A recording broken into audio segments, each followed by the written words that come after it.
I share greetings and goodwill to you all once again, my fellow natural, native, earthly humans. The world over, yes, you don't know that this is yours truly, I, the Mystic Philosopher.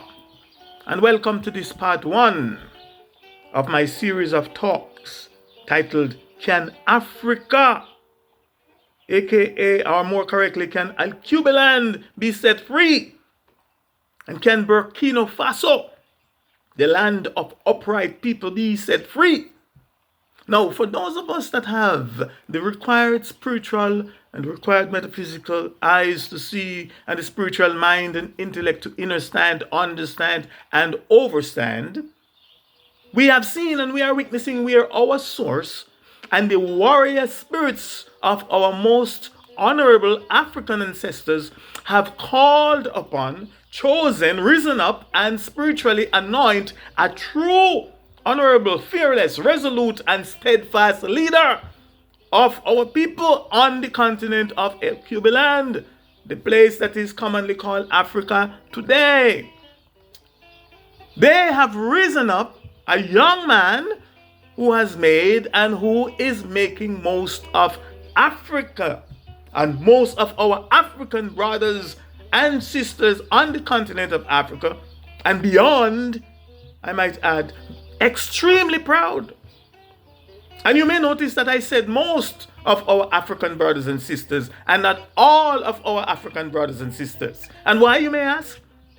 It is because the evidence has shown and will no doubt continue to show that it is some of his own African brothers and sisters on the continent that are indoctrinated, inculcated, programmed, and conditioned by our real enemies, yes, the colonizers, to envy him, to sabotage him and his efforts, and to wanting to physically hurt him.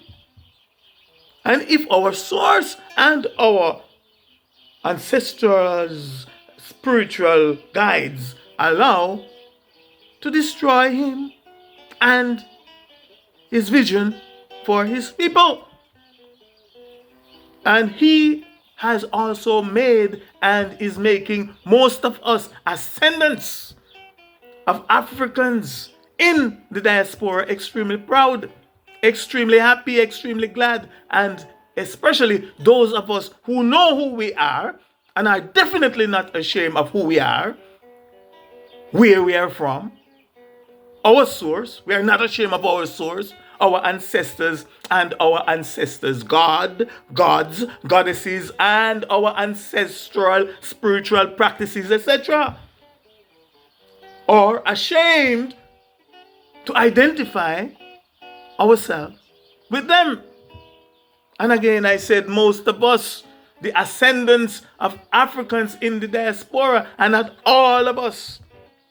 And why? It is because the evidence has shown and will no doubt continue to show and prove that some of us have been and some of us are being indoctrinated, programmed, and conditioned by our real enemies, the colonizers, of course, etc., to first hate ourselves, to hate our own features, to hate our own skin complexion, to hate our hair texture.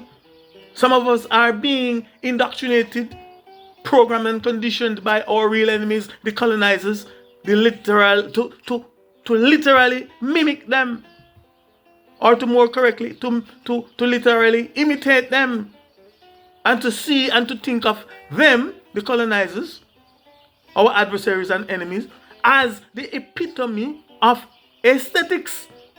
To see them as the epitome of beauty, the epitome of culture, the epitome of religion and human civilization. And above all, some of us have been and are being indoctrinated, programmed, and conditioned by our real enemies, the colonizers, to hate and to resent our own African brothers and sisters, and to hate and resent everything that is African.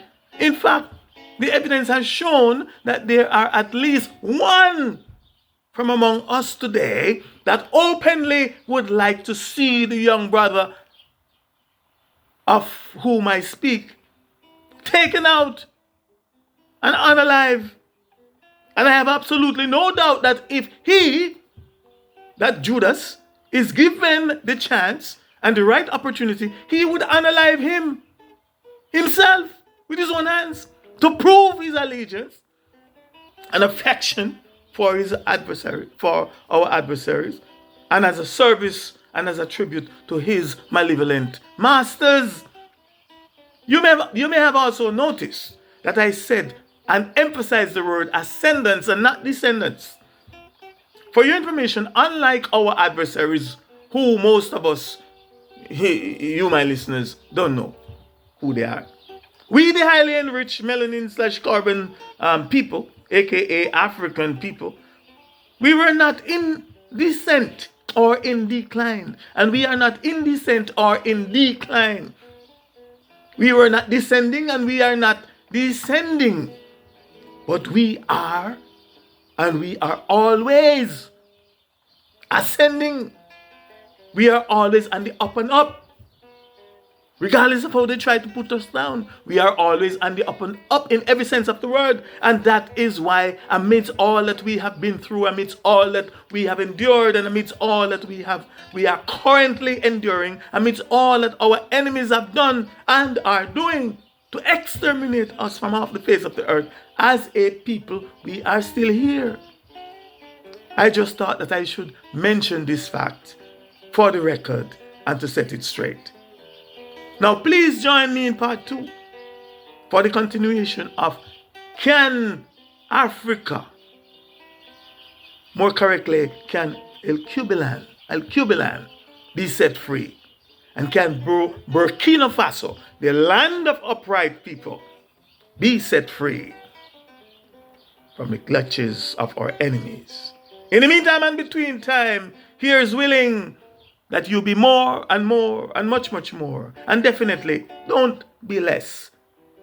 Be more. AKA bless. Be more. For I am the Mystic Philosopher.